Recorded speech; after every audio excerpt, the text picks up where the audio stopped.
کتاب میرداد کے 29ویں باب کے ساتھ، بلکہ 29ویں قسط کے ساتھ باب نمبر 33 ہے، آپ کی خدمت میں حاضر ہیں۔ لا ثانی مطربہ جو رات کے بارے میں ہے، اس باب کے ساتھ ہم آپ کی خدمت میں حاضر ہیں۔ اس قسط میں آپ مرشد کی ایک لحاظ سے ایسی گفتگو سنیں گے جو شعری صورت میں ہے۔ اگر آپ نے گزشتہ اقساط ابھی تک نہیں سنی تو آپ اس کہانی کی پوری معرفت سے محروم رہیں گے۔ ضروری ہے کہ آپ گزشتہ اقساط سنیں، خاص طور پر جو 27ویں اور 28ویں قسط ہے اس کو ضرور سنیں، جن میں سے عظیم افسردگی کے حوالے سے آپ کو بہت ایسا مٹیریل ملے گا جو کسی بھی جگہ گفتگو کے لیے، کسی بھی جگہ بات چیت کے لیے آپ کا معاون ثابت ہوگا۔ آپ کا بہت شکریہ۔ میروندہ بتاتا ہے کہ جس طرح کوئی جلا وطن اپنے گھر بار کے لیے تڑپتا ہے، اسی طرح ہم سب پہاڑی مسکن کے لیے تڑپتے تھے، جس کا راستہ برفیلی ہواؤں اور ان کے ذریعے اڑا کر لائے گئے برف کے انباروں نے تمام موسم سرما میں بند کر رکھا تھا۔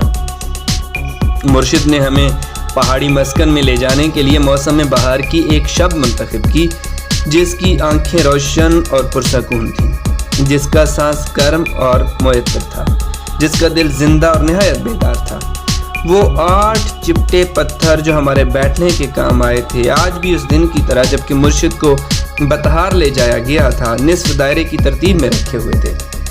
ظاہر تھا کہ اس روز سے کوئی بھی پہاڑی مسکن میں نہیں گیا تھا۔ ہم میں سے ہر ایک اپنی معمول کی جگہ بیٹھ گیا اور مرشد کے ارشاد کا انتظار کرنے لگا، مگر اس نے اپنی زبان نہیں کھولی۔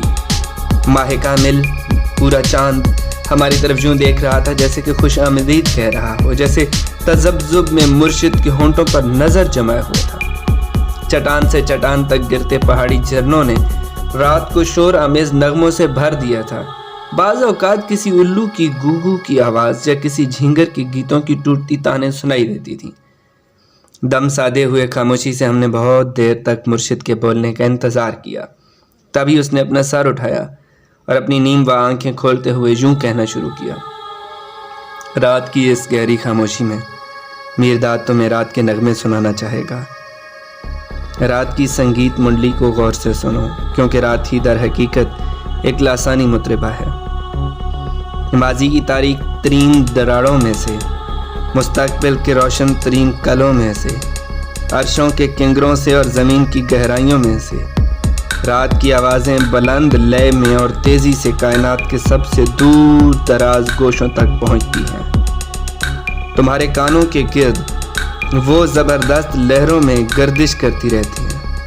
اپنے کانوں کا بوجھ اتارو تاکہ تم ان کو صاف سن سکو۔ ہلچل بھرا دن جو کچھ بے پرواہی سے مٹا دیتا ہے، ٹھہری ہوئی رات کمال جادوگری ہے جو اس کو پھر سے بحال کر دیتی ہے۔ کیا چاند اور ستارے دن کی چکا چوند میں چھپ نہیں جاتے؟ جو کچھ دن کے بے حقیقت کباڑ میں دب کر رہ جاتا ہے، رات اس کو نپی تلی مستی میں دور دور تک لے جاتی ہے، یہاں تک کہ جڑیوں بوٹیوں کے بھی خواب ہیں، اور وہ خواب بھی رات کی سنگیت منڈلی کی رونق کو دوبالا کر دیتے ہیں۔ سنو تم جب وہ آسمانوں میں گردش کرتے ہوئے گزرتے ہیں، سنو تم سیاروں کو جب وہ آسمانوں میں گردش کرتے ہوئے گزرتے ہوں، سنو ان کو گاتے ہوئے لوریاں، ریگے رواں کے پنگوڑے میں خوابیدہ دیو کامت بچے کے لیے، بھیکاری کے چیتھڑے پہنے ہوئے سلطان کو، زنجیروں میں جکڑی ہوئی برق کو، پوتروں میں لپٹے ہوئے رب کو، سنو زمین کو ایک ہی وقت میں کراہتی ہوئی درد ذہ سے، دودھ پلاتی ہوئی، پرورش کرتی ہوئی، شادی کراتی ہوئی، قبر میں لٹاتی ہوئی، جنگل میں شکار کے لیے بھٹکے ہوئے درندوں کو سنو، گرجتے چیختے چیتھڑے چیتھڑے کرتے، چیتھڑے چیتھڑے ہوتے ہوئے، پیٹ کے بل رینگ کر اپنی راہیں ڈھونڈتے ہوئے رینگنے والے کیڑوں کو سنو، سنو پراسرار گیت گنگناتے ہوئے پتنگوں کو، اپنے خوابوں میں چراگاہوں کی داستانیں، ندیوں کے گیت دہراتے ہوئے پرندوں کو، سنو ہر موسم میں موت کے پیالوں میں سے زندگی کے جام اڑاتے ہوئے پیڑوں اور بوٹیوں کو، پہاڑ کی چوٹی اور وادی سے، ریگزار اور سمندر سے، ہوا اور گھاس کے تختے میں سے، ہوا اور گھاس کے تختے میں سے، زماں کے پردے میں پنہا رب کے لیے آتی ہے پکار۔ سنو دنیا کی ماؤں کو زار و قطار روتی اور ماتم کرتی ہوئی، اور دنیا کے باپوں کو بے حال چیختے کراہتے ہوئے۔ سنو ان کے بیٹوں اور بیٹیوں کو بندوقوں کی طرف دوڑتے اور بندوقوں سے بھاگتے ہوئے، خدا کو برا بھلا کہتے قسمت کو کوستے ہوئے، مصنوعی محبت اور نفرت میں سانس لیتے ہوئے، جوش کے گھونٹ بھرتے اور خوف کا پسینہ بہاتے ہوئے، مسکانیں بوتے اور آنسوؤں کی فصلیں کاٹتے ہوئے، اپنے سرخ خون سے پیاس بجھاتے ہوئے، امڑتے ہوئے سیلابوں کی پکار سنو۔ سنو ان کے بھوک سے سکڑتے ہوئے پیٹوں کو، اور ان کی سوجی ہوئی جھپکتی پلکوں کو، اور ان کی سوکھ کر مرجھائی ہوئی انگلیوں کو، اپنی امید کی لاش کو کسی اندھے کی طرح ٹٹولتے ہوئے، اور ان کے شک ہوتے ہوئے دلوں کی آواز انبار پر انبار اور ڈھیر پر ڈھیر ہوتے ہوئے۔ سنو ان شیطانی انجنوں کو دندناتے اور مغرور شہروں کو دھڑام سے گرتے ہوئے، اور ان مضبوط قلعوں کو اپنی ہی موت کی گھنٹیوں کو زور زور سے بجاتے ہوئے، اور ان اگلے وقتوں کی یادگاروں کو کیچڑ اور بہہ کر جمے ہوئے خون کے تالاب میں لت پت۔ سنو انصاف پسندوں کی دعائیں، گھنٹیوں کی آواز میں غلط ملت، ہوس کی چیخیں اور بچوں کی معصوم توتلی باتیں۔ سنو بدکاروں کی بک بک سے ہم آہنگ اور کسی دوشیزہ کی شرم آلود مسکان کو، طوائف کو مکاری سے چہچہاتے ہوئے، اور بہادر کی پرسرور مستی کو، بدمعاش کے منصوبوں کو گنگناتی ہوئی، ہر گروہ اور قبیلے کے ہر خیمے اور چھپر میں رات انسان کے رزمیہ ترانے کی تر ہی بجاتی ہوئی۔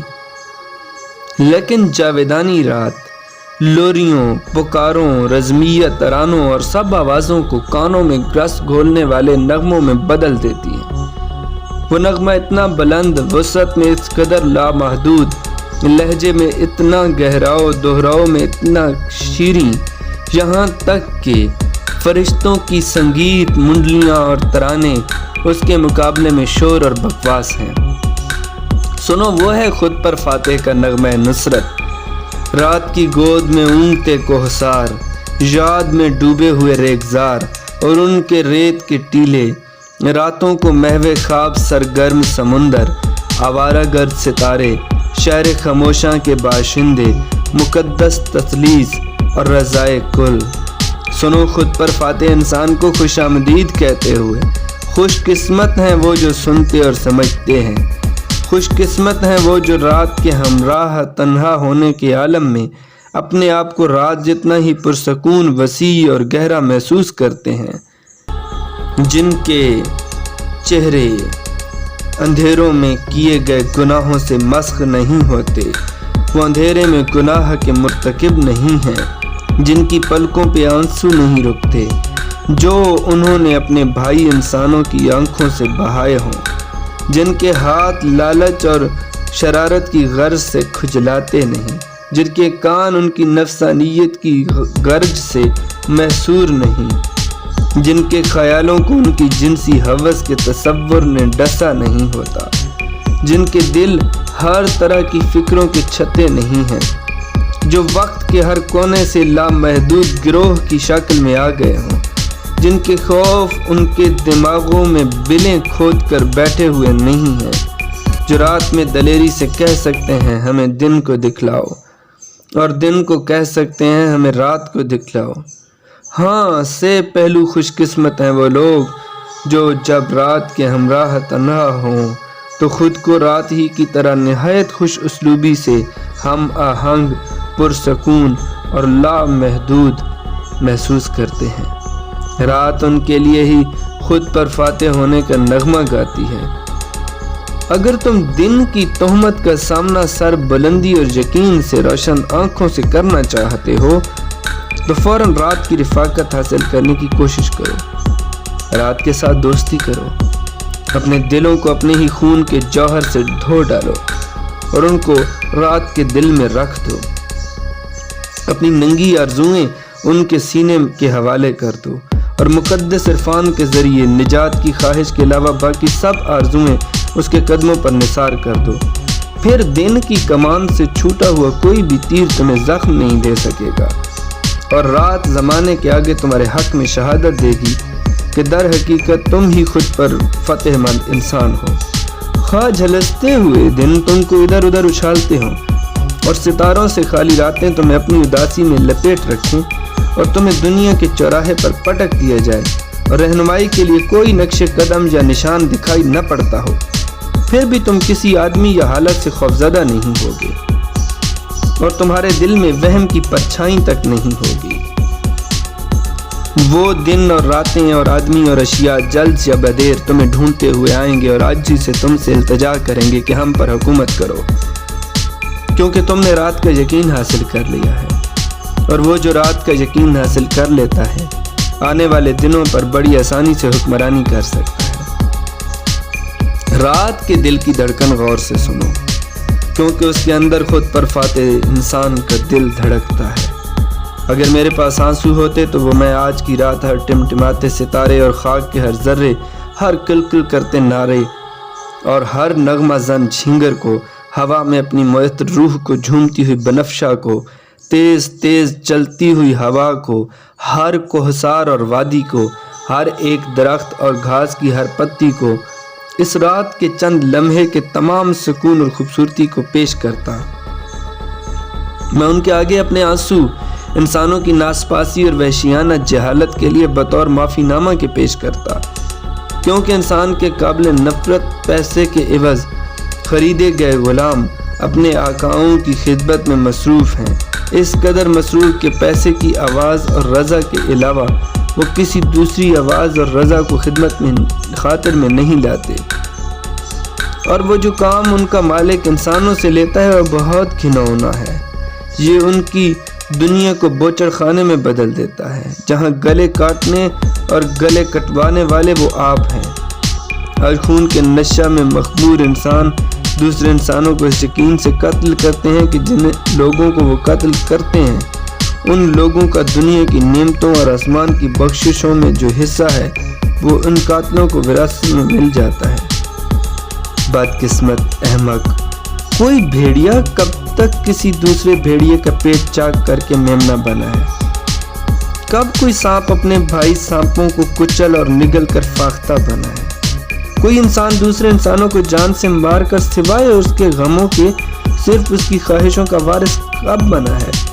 کب کوئی کان دوسرے کانوں کو بند کر کے زندگی کی مٹھاس سے ہم آہنگ ہوا ہے؟ یا کیا کبھی کوئی آنکھ دوسری آنکھوں کو نوچ کر خوبصورتی کے جلوے کے لیے زیادہ حساس ہوئی ہے؟ کیا کوئی ایسا انسان یا انسانوں کی جماعت ہے جو ایک گھنٹے کی نعمتیں، خواہ وہ نعمت خور و نوش کی ہی کیوں نہ ہو، خواہ روشنی اور سکون کی، ختم کر سکے؟ زمین جتنے جانداروں کی پرورش کر سکتی ہے اس سے زیادہ پیدا نہیں کر سکتی۔ آسمان اپنے بچوں کی پرورش کے لیے نہ تو بھیک مانگتے ہیں نہ ہی چوری کرتے ہیں۔ وہ کفر بولتے ہیں جو انسانوں کو کہتے ہیں کہ اگر تم مالدار ہونا چاہتے ہو تو مارو، اور جن کو مارتے ہو ان کی املاک وراثت میں حاصل کرو۔